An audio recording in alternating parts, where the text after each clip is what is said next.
Let us pray. Our Heavenly Father, we call upon you today to be with us in this gathering for Governor Ron DeSantis. We know the great strength you bring to us as your people and your family, and why you are so essential to all human life. Please give your blessing on Governor DeSantis and his family today.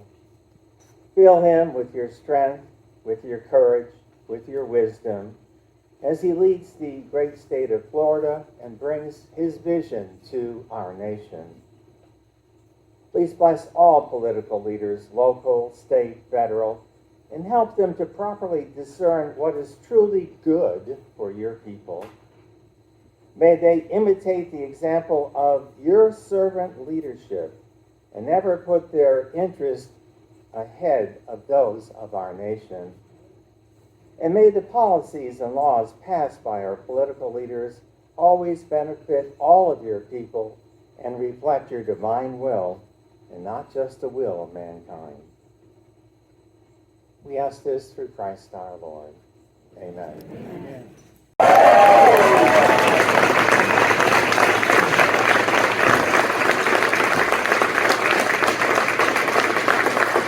Thank you. Thank you. I do bring greetings from the free state of Florida. We're excited to be in South Carolina, and I have the pleasure of being joined by my wife and Florida's First Lady and a graduate of the College of Charleston, my wife,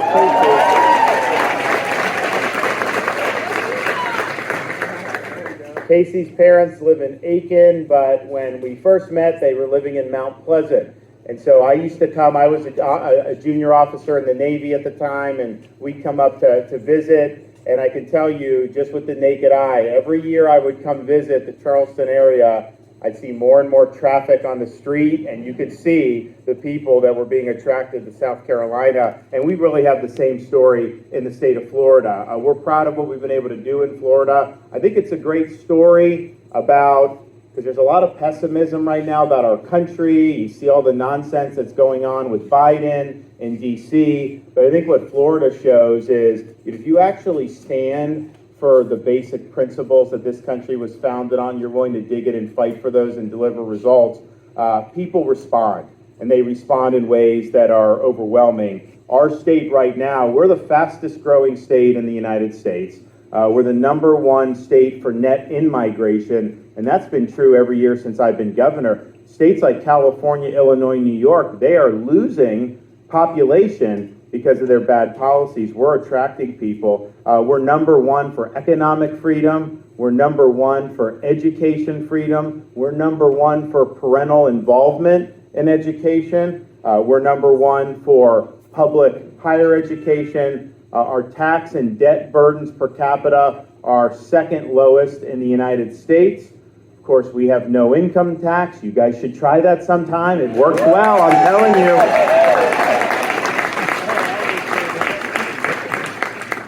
And of course, we have the largest budget surplus that the state has ever had by a country mile. And it's great to cite those statistics and see how Florida stacks up. None of that would have been possible had we not taken the stand that when the world went mad during COVID, when common sense suddenly became an uncommon virtue, the state of Florida stood as a refuge of sanity and a citadel of freedom for people, not just in Florida, not just throughout our country, but even throughout the world. We had people coming to be able to live in the free state of Florida. We refused to let our state descend into some type of Faucian dystopia where people's livelihoods were destroyed and their rights were curtailed. No, we chose freedom over Fauciism, and if it wasn't for us taking that stand, I think a lot of other states would not have followed, and Fauci would have won. So we beat Fauci because we stood for freedom.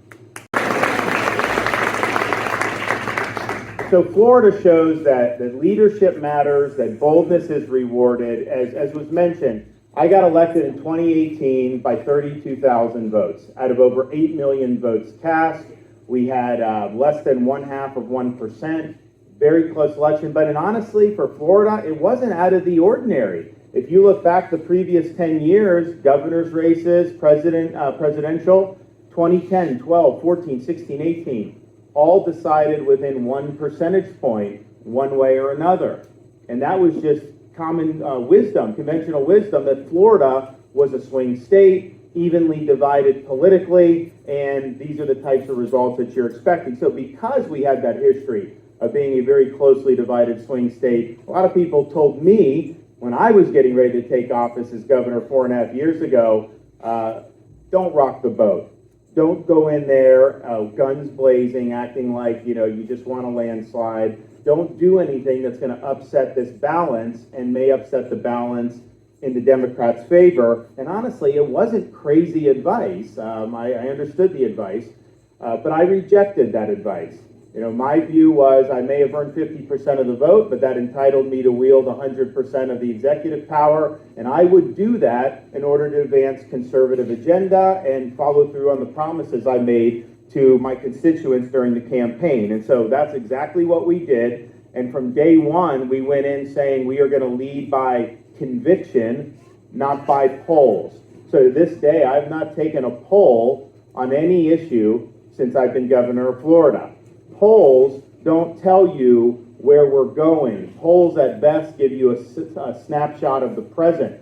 Where we're going is once you apply a vision, once you execute the vision and deliver results, that's the direction you're going. Poll can't tell you that. A leader is not captive to a poll. A leader gets ahead of public opinion and leads, and that's what we did from day one. We also made sure that when you're dealing with an administration, you could have the best ideas in the world, you could make the best decisions, but you can't carry out these policies by yourself as the chief executive. You got to have a cadre of people with you serving in the administration who are going to put the agenda ahead of any of their personal agendas. They're going to put the best interests of the state of Florida ahead of anything they may want to do that diverges from that. So we laid the law down very quickly and very early. If you're bringing any other agenda to your job other than fulfilling these promises, fulfilling these policies, and doing what's in the best interest of the state of Florida,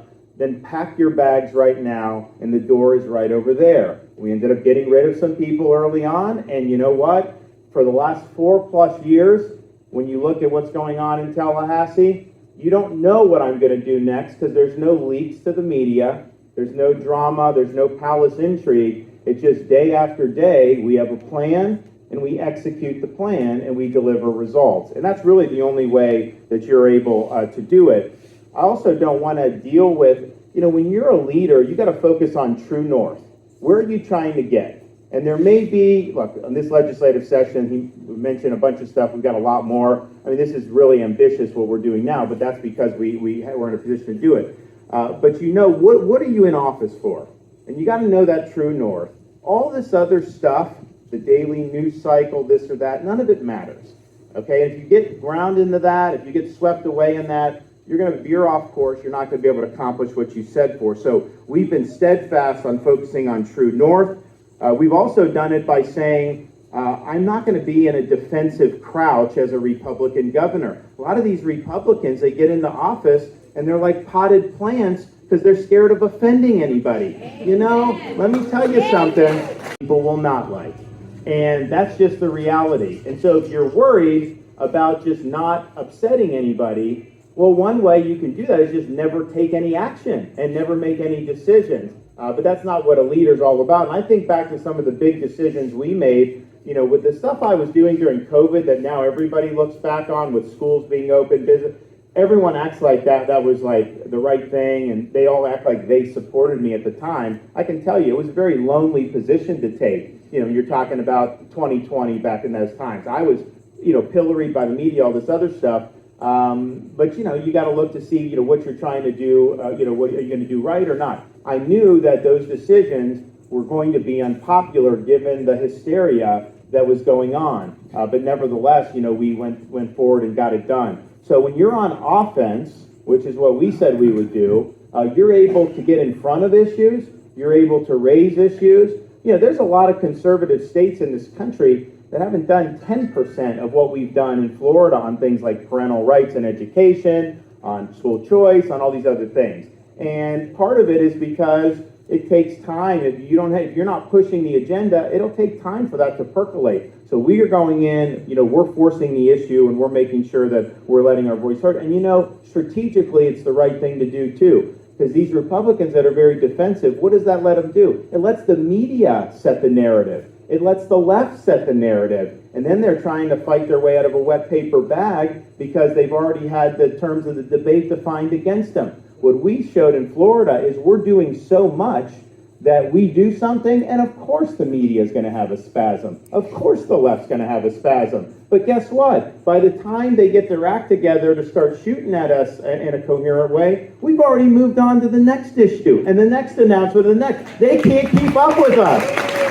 And the final thing we said before going in is leadership is about having the courage to do what's right in the face of criticism, in the face of opposition. You may even have to have the fortitude to stand all alone when that's right. And that really is what happened to us during COVID. When we were doing a lot of the tough decisions, I was taking so much incoming, obviously from the left, obviously from the corporate press, people like Dr. Fauci, other types of entrenched bureaucrats, even many Republicans were criticizing Florida for being, quote, reckless and all these other things. And it had an enormous effect on terms of whatever superficial analysis of popularity or whatever. And I had supporters that would call me and they'd be like, "Oh, you've got to do something different, man. They're killing you. I know you think you're right. I know you think it's important, but you should just listen to Fauci. Do this,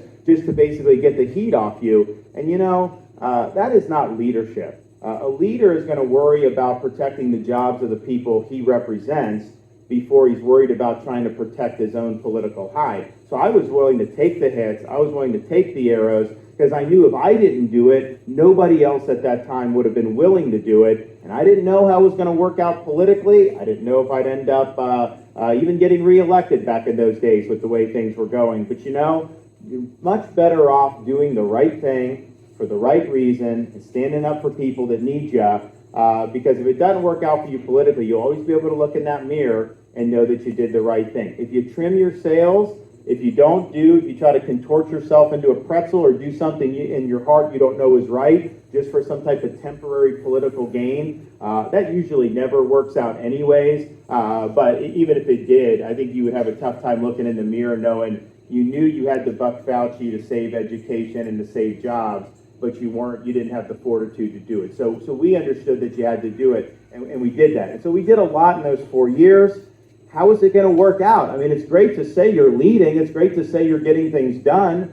But if you don't end up having political success, there aren't going to be too many other people that are going to want to emulate the Florida model because a lot of people, when they run, they want to just stay in office, right? So we run for re-election in 2022, and we had won by 32,000 votes in November of 2018. 4 years later, we win by over 1.5 million votes in the state of Florida. We earned the highest percentage of the vote that any Republican governor candidate has ever had in the history of the state of Florida. We were able to win counties, blue urban counties like Miami-Dade, not only win Miami-Dade for the first time in a long time, but actually win it by double digits. We were able to flip very liberal counties historically like Palm Beach and flip that red. We were able to win independents by 18 percentage points. We were able to win 62% of the Hispanic vote. We won women by 8%. We even won 50% of single women, which is very difficult for a Republican to do. But it wasn't just about me. I mean, I was out there. I was the head of the ticket. But you want to have, this is a team effort. You want people all up and down the ballot to be able to benefit with this turnout. So we worked really hard, raised a lot of money for our legislative candidates, raised a lot of money in support these school board candidates, and the result of that was Florida now has super majorities in our both legislative chambers, biggest majorities we've ever had. We went for 34 school board races, and we were able to elect 29 conservative school board candidates throughout Florida, which is huge. And statewide in the state of Florida, our statewide officers, both at the state and federal level, for the first time since the Civil War era, there's not a single Democrat elected to statewide office in the state of Florida.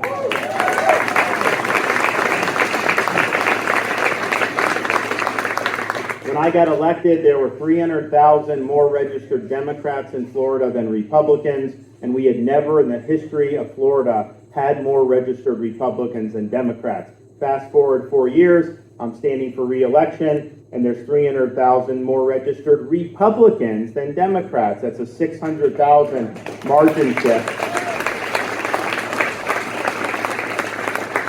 But you know, we don't let our foot off the gas pedal. So since my election, when we were at 300,000 more R's than D's, today we now have 450,000 more R's than D's. So it just keeps going. And here's, I think, to show that it was a successful election season for us. This is a headline in a corporate media publication. Quote, "There's no plan, there's nothing. Florida Democrats in despair about the future." That's what you call winning as Republicans when they're saying that. Well, may be that as between Florida and South Carolina, Florida may be redder than South Carolina. It's possible.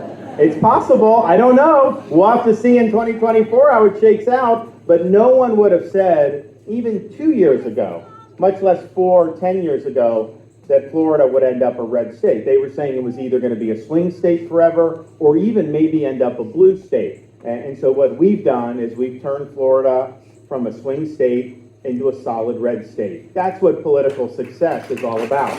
Do that. Part of it is just the leadership, part of it is results, but I think part of it is we've moved the electorate in our favor. You know, you don't go from losing Miami-Dade County in 2016 to Hillary Clinton by 30 percentage points to then winning it by 11 that I did in 6 years later if there's not movement within the electorate. And so I think it's a function of, you know, we're leading, but we're leading on the issues that the people side with us on over the political left. I mean, if you look at how Florida governs our budget and our taxes, we've cut taxes every year I've been governor. We did a record $1.2 billion tax relief last year. We're probably going to do $2.5 billion in tax relief in this current legislative session. That's an all-time record. Yet we do that with no state income tax. We're able to do the largest budget surplus in Florida history. But if you compare Florida's budget to New York's budget, New York has millions of people less than Florida does, and yet our state's budget is 1/2 the size of New York State's budget. Yet, we have better roads, better infrastructure, better services, higher performing schools. Where is all this money going when people are being taxed? Of course they're going to leave. No one wants to pay tax, but when you're paying tax knowing it's getting flushed down the drain, people don't want to see that. So we've been able to do it in a way where our unemployment rate is much lower than the national average. We have our workforce is much bigger than it was prior to COVID. Many of these blue states still haven't even recovered that.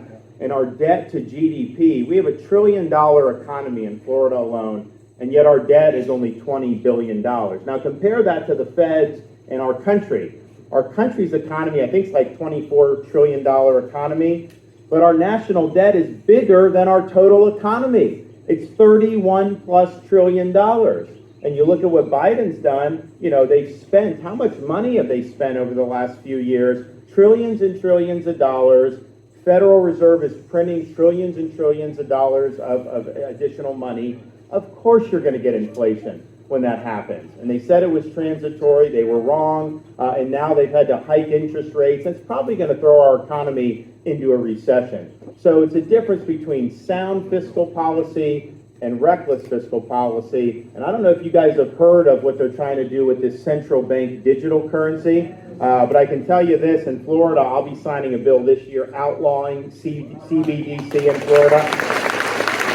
If I'm on the right track as to how the media reacts to some of the things I did. So I said, we don't want CBDC in Florida, and I announced that we were going to go against it. And basically the Fed is like, well, you know, we don't have one now, but if we did, we promise we consult with Congress first or whatever, and ideally we could even get a law passed.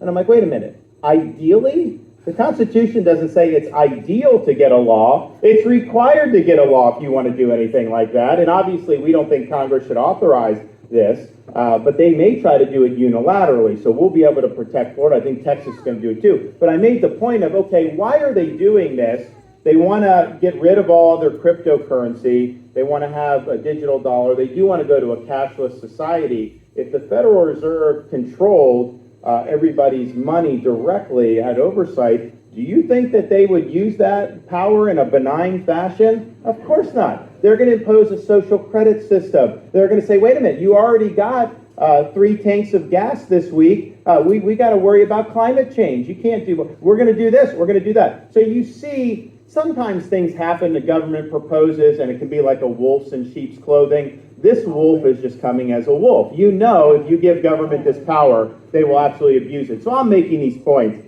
And all of a sudden, it's like in unison.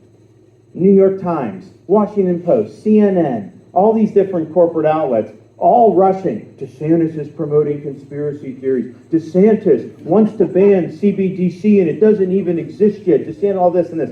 And you think about it, when they're doing that, that's when you know you're over the target. Yeah. If they're not criticizing these proposals, then they're probably not proposals that are worth. But the fact that they're coming out and doing that because of what Florida's doing, it shows that's one of the underbellies, and they're working to try to head this off. So we're happy to do that. You know, I always thought the Fed should be audited. I mean, like, this thing is like crazy how much power that they have, and it's really been the number one reason we're in the mess that we're in now. So that's their view on economy. I think our view is much more sound, and I think people side with us. The other thing that people side with us on is ensuring law and order and not allowing rioting and mob violence and all these criminals to rule the street like they're doing in so many of these deep blue jurisdictions. We rejected the idea of defunding the police in the state of Florida. In fact, we passed legislation not allowing our local governments to do that. After the we called out the National Guard when I saw the BLM riots in Minneapolis, and we didn't let that happen in Florida, but we also knew, this is something that the left likes to do nowadays, so it's likely not going to be the end of this. So we passed anti-rioting legislation, which said if you riot, loot, engage in mob violence in Florida, you're not going to get treated like they do in Portland, where they riot every day. You go in, they take your mugshot, slap you on the wrist, and put you right back on the street. No, that's not how we're doing in Florida. If you riot, you loot, you engage in mob violence, don't expect a slap on the wrist. You're getting the inside of a jail cell, because we're going to hold you accountable for your conduct. That anti-rioting legislation was actually attacked and condemned by the United Nations. That's how I know I must be on the right track there. If the UN's attacking me, I know I must be doing something right. It was also mentioned, you have this plague that has really destroyed major communities in our society of prosecutors, left-wing prosecutors getting elected, usually from large financial contributions by people like George Soros. And they get elected in places like San Francisco, New York, Chicago, Manhattan, and they basically say, we're going to pursue not the rule of law, we're going to pursue, quote, social justice. And so if there are laws we don't think are just, then we're not going to enforce it. If we don't think somebody should go to jail for robbing your house or mugging you on the street for reasons, well, then we're just not going to prosecute those cases. So these guys have gotten in. They've perverted the rule of law. They've bent the law to advance an ideological and a partisan agenda. What has that meant for these communities? In San Francisco, when this guy was there, you could have your house broken into and they would not prosecute these people. In LA, you get mugged on the street. They very well may not prosecute at all. So what happens? The whole society of quality of life gets destroyed. People aren't safe to be able to mill about, and the inmates run the asylum. So we believe in Florida these Soros prosecutors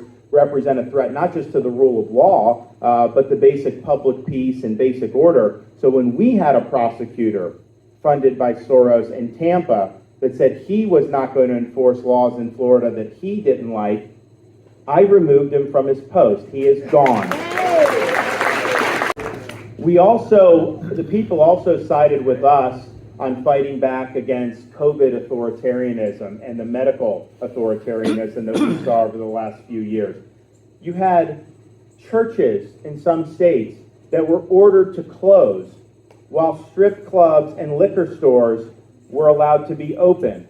You had people that were told they had to, 3-year-old kids, 4-year-old kids in preschool, having to wear a mask for 8 hours a day, forced upon them by government authorities. And so in Florida, we liberated people from all those things. We liberated them from things like vaccine passports. We were the first state in the country to prohibit those in our state. We made sure that there were no COVID vax mandates for school children in Florida. Those are not allowed for school children in Florida. And we were able to call a special session of the legislature and say, because people's jobs are on the line, no Floridian will lose their job because they chose, or have to make a choice between a job they need and a shot they don't want. We are not allowing people to lose their job over that. And so you think about it, it's like the federal government, they did the mandate on the hospitals with the nurses. These nurses were heroes in 2020 for serving during COVID. Then all of a sudden you get into the middle of 2021, and a lot of them had already had COVID by then, but a lot of them did not want to take the mRNA COVID shot, especially the ones in like their 20s and 30s. And so Biden, he basically said, if you don't do it, you lose your job. So you go from hero to then not even be able to put food on your table. That is un-American, that could happen. And I can tell you, when they rolled out that mandate in Florida for the physicians and the nurses and the hospitals, they rely on the states to actually survey to get that done. We told Biden to go fly a kite. He fined us, but we saved thousands of jobs, so we're glad we did.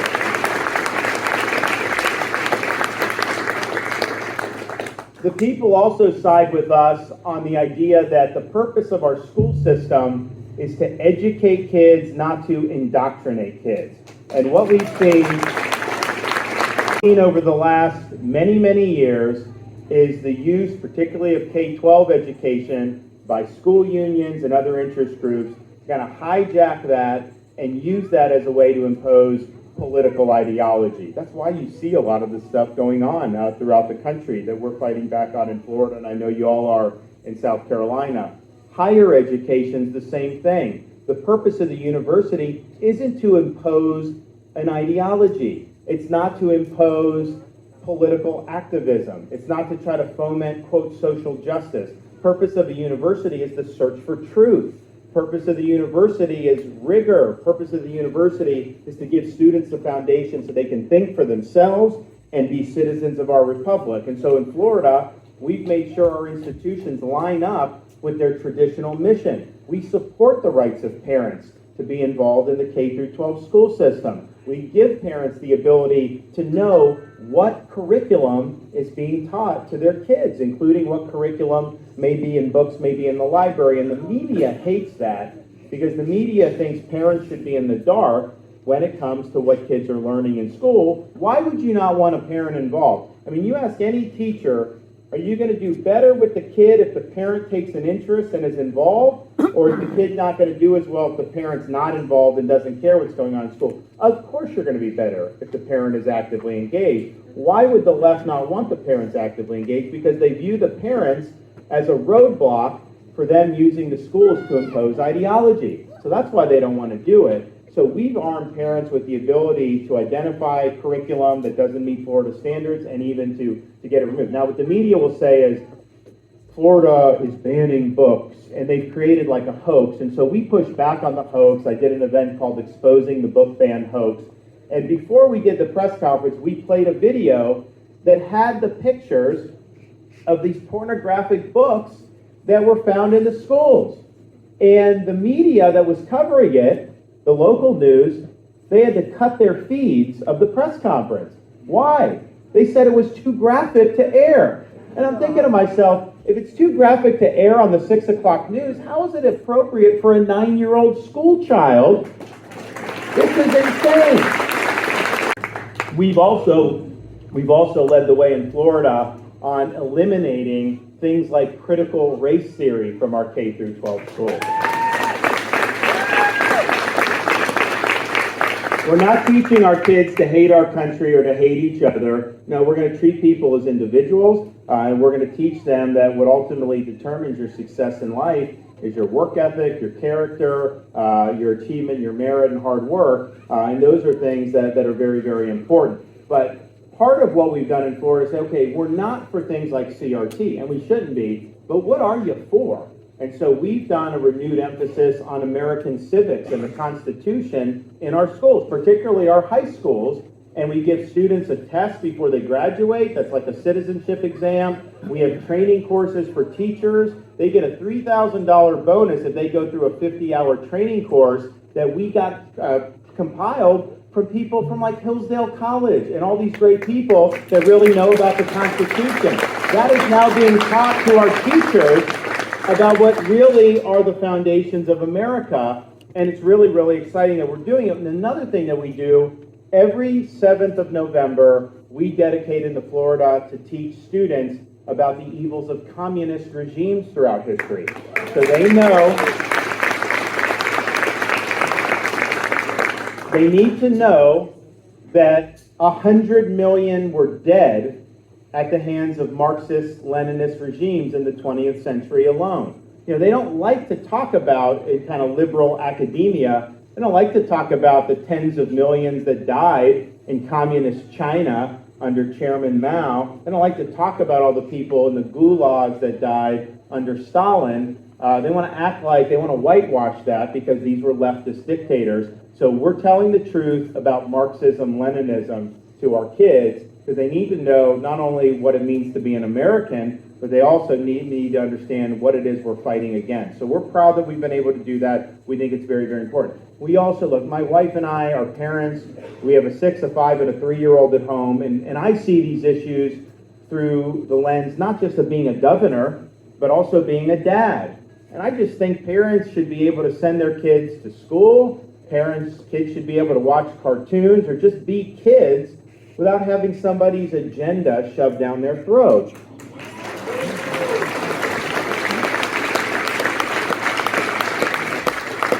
It's wrong to have a teacher tell a second grader that they may have been born in the wrong body. It's wrong to teach students that they can choose their gender. And in Florida, we took a stand about that with parents' rights in education. The media didn't like that we did that.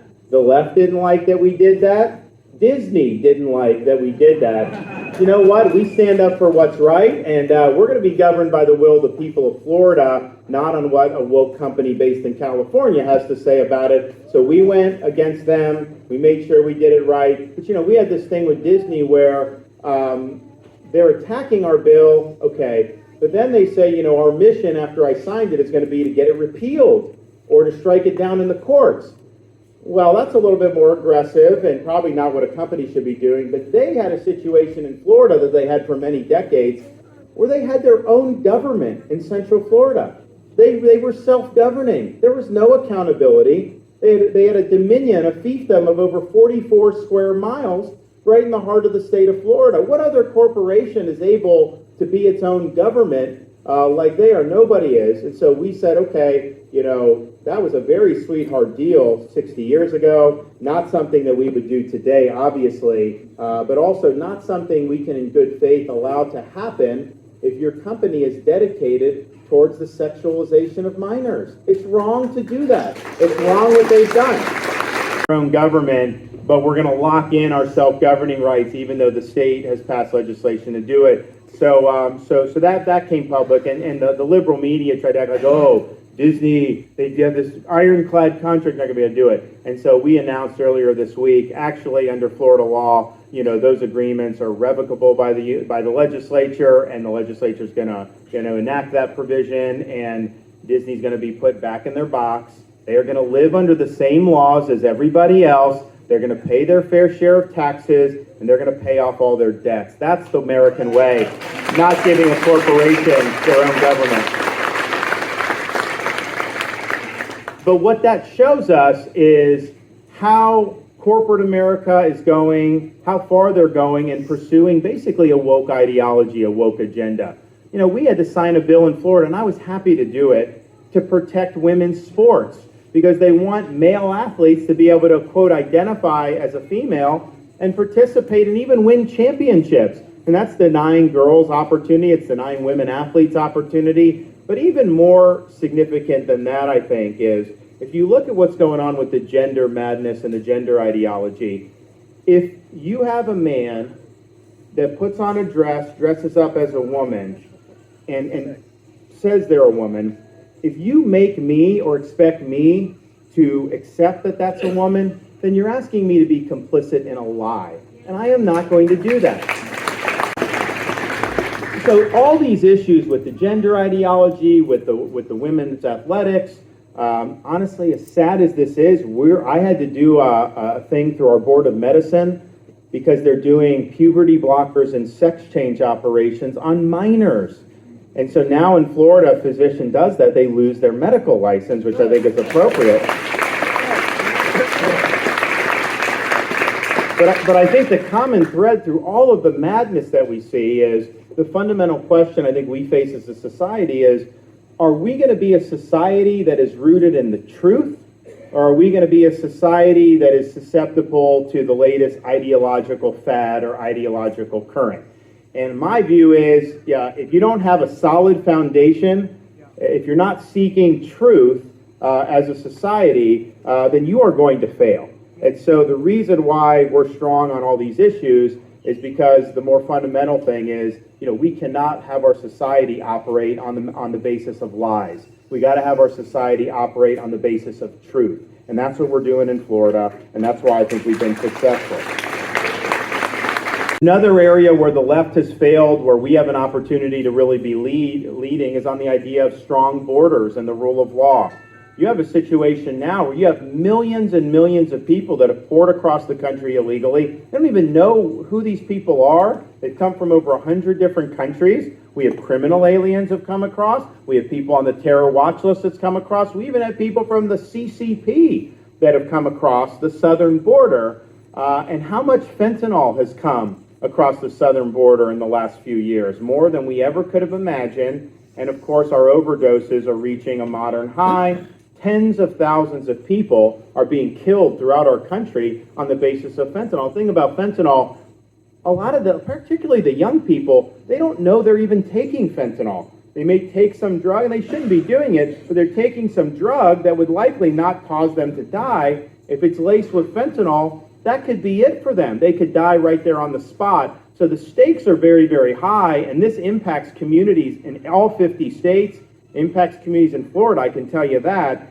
And yet what is done about it, basically Biden is able to be derelict in his duty, not faithfully enforcing the law or the Constitution, and the media doesn't care. They're not out there talking about this issue. I haven't seen any of the media, other than maybe Fox News, even talk about it. The only time they cared about the border and about the illegal aliens was when we had 50 illegal aliens brought to Martha's Vineyard. Then they got really upset because that was invading their little fiefdom, and they didn't want that to happen. But they just want to impose their vision on society, but they do not want to have to face the consequences of that vision themselves. That's why they can cloister on the vineyard and not have to worry about the border until Florida decided to bring it to them. But in Florida, we really believe in going on offense on immigration. We've banned sanctuary cities in the state of Florida. We have maritime operations underway in conjunction with the U.S. Coast Guard because they try to bring in boats to the southern Florida from Haiti and from these other places. And the Coast Guard doesn't have enough assets. Biden won't give them more. So we saw boats getting through. So we declared a state of emergency. We surged our resources. And now we've been able to interdict all these boats. Since August, we've repatriated over 11,000 illegal aliens back to Haiti and Cuba and these other places. We don't have as many boats coming because they know they're not going to get through. If you had a border that was secure, they wouldn't come in the first place. They only come because they know they're going to stay. And all I can say about the southern border is, people say, oh, you need some more money, you need more agents. You may need that. You need a wall on the border, because if you have the wall, that is a physical fact of life at that point, and people only have so many options to be able to try to get in. So it's very, very effective, and I think we need to see it constructed. Now, what I've offered to Biden is, I can provide some know-how, perhaps, because when the Hurricane Ian came through Florida in September, we had massive damage. It was almost a Category 5 storm. And it actually knocked out one bridge going to Pine Island near Fort Myers, and another bridge, Sanibel, was severed in 3 locations. And people said, you're out of luck for 6 months. And the residents were being told, get off those islands, you're done, 6 months. And so they came to me, even though it wasn't state bridges or state roads, they came to me and said, Governor, can you help us? If it takes 6 months, these islands are going to die. I'm like, all right, I'll help. So I got my guys together and I said, listen, no red tape, no delay, no bureaucracy, none of that. I was like, I just want to get it done. I don't care. The feds reimburse us. I'll pay for it. We got to get it done. And so we took the job. 3 days later, we reopened the Pine Island Bridge. And 2 weeks later, we reopened the Sanibel Causeway. That would not have happened that quick in New York or Illinois or any of those places. And I raised that just because my Florida team, I'll send them to the border to build a wall, Joe. Just let us know, let us in, and we'll get it done. I think the thing that threads all this nonsense together, the corporations, the soft on crime policies, all these things, the education, is this woke mind virus. And what happens is, this is a mind virus that affects institutions across our society. I think it's a form of cultural Marxism, where you're trying to divide, not necessarily based on class, but on identity politics. It's definitely a war on merit and achievement. Just ask anybody that's trying to get their kid into college nowadays. And I think at the end of the day, it is a war on truth. It is asking us to organize our society around deceit rather than what is truthful and what comports with reason. So in Florida, we've made the observation that protecting your freedom and having a free state is not just about having low taxes. It's not just about having low regulation. It's not even just about having an absence of COVID restrictions back in the day. No, true freedom in Florida means that people like me are protecting our citizens against the pathologies of the left in any form that they may take. If they're in corporate America, we fight. If they're in the universities, all of those. We fight the woke across the board, and we never surrender to the woke mob. Our mantra in Florida is where woke goes to die. And that's what needs to happen for our country. And I think it's important to point that out because it's a very pernicious ideology. It will destroy this country if it gets a hold of all the levers of power. And if you look ahead to like 2024, the Dems and the left are playing for keeps.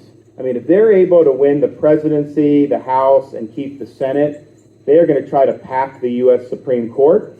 They are going to try to abolish the Electoral College. They are going to try to make Washington, D.C. a state, so they get 2 left-wing Democrat senators elected for life, basically. And they would try to impose ballot harvesting nationwide and eliminate voter ID in every state in this country. Now, that's not an agenda that the typical American family is looking at and saying, man, that's really meeting my needs, meeting my interests. No, the typical family is talking about the cost of gas and food and insurance and talking about education, crime, all these things. It's an agenda not speaking to the heart of America. It's an agenda that's trying to impose themselves in power and really render the conservative part of the country second-class citizens. They don't want us to have a voice in the government. And so I think the stakes are very high. And I remember when President Reagan used to say, freedom is only one generation away from extinction. It's not passed along in the bloodstream. It must be cultivated and fought for. And I always liked that, but I always thought it was a little bit of an embellishment. I thought it was a little bit of hyperbole. Is freedom really be extinct in the great United States of America? Isn't freedom in our DNA? And for most of my life, maybe that was true, but I don't think you could have lived through the last many years and not seen how fragile freedom is. When they're closing our churches, that is an attack on freedom. When they're causing people to lose their job based on taking experimental vax, that is not freedom. So this is something where freedom is on the line. But honestly, if you look throughout history, that's what our founding fathers intended. They never thought that this was something that would just run on autopilot. In fact, when they went to Philadelphia to frame the Constitution, they had studied the history of every republic and the history of mankind because they wanted to draw lessons about what worked and what didn't. And really the only common theme they could identify for all the history of the republics was this. every single one of them had failed. And so they understood it fell to the United States of America to determine once and for all, could people really govern themselves? Could we have a society based on the idea that our rights are endowed by God, not given to us by government? Could we have a society based on the idea that we're governed by the rule of law, not the rule of individual men? Or was mankind forever destined to live under various forms of tyranny? And they knew it was us that would answer this question as a people. And when Ben Franklin walked out of that convention, he was asked by a woman, Dr. Franklin, what have you given us, a republic or a monarchy? And his answer was a republic, but only if you can keep it.